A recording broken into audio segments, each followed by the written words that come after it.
And I can only say I think he missed a trick there, because if he really wanted to punish Evie, what he should have said was, by the time you get to your late 40s, I'll visit on you something that'll drive you barking mad and everyone around you. And that was the subject of tonight's speech. So, to how the speaker delivered this. I have a habit of speaking directly to people, and I shouldn't. So, the speaker came here very positively, in a quiet sort of way, with something to say, and I thought the introduction was very good. The uninvited guest, the calm before the storm, was a very good introduction. Then there was a development of the speech that I thought was particularly interesting, the long list of symptoms. And I'll only mention a few of them, the ones that stick out in my mind as use of vocabulary and word pictures.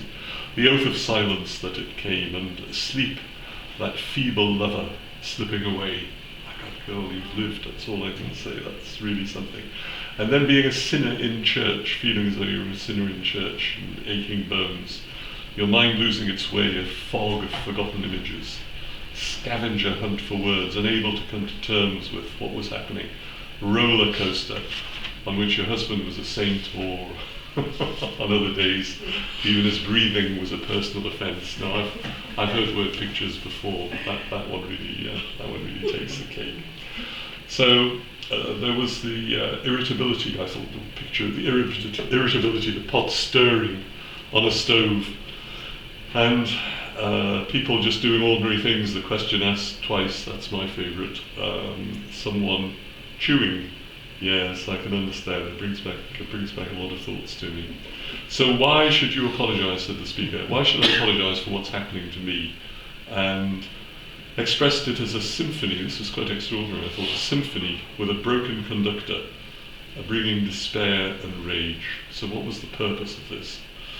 And the outcome of it all, thankfully, a transformation, said the speaker, into my new self, rejuvenated, having felt that something difficult and had been achieved.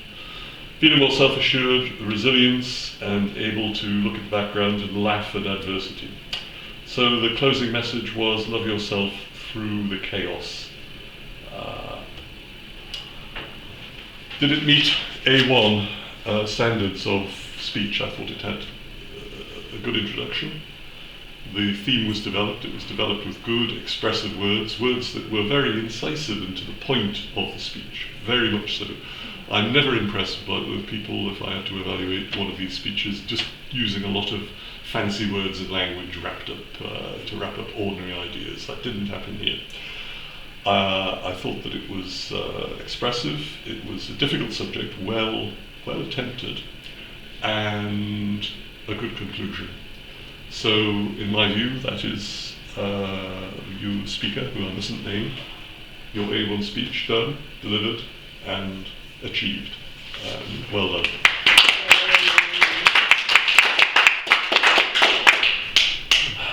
John, could I say something? You can. Adam and Eve, cherubim, seraphim, angels. None were born of woman, therefore they shouldn't have navels. You look at the pictures, you will see they've got navels. Yeah, the halos came after. Oh yes, the halos are different. The halos are different, we won't get into that. But it's all of its time, it's all history and mythologies, and it's just good fun. Right, okay, I can now take my aching sciatica and sit down, because we've now got topics. And the topics chair, volunteers, please. Did we have a volunteer? Yes, Jan's been a volunteer, wasn't it? That's true. We really haven't you tonight, Jan. Come and do topics. Please welcome Jan.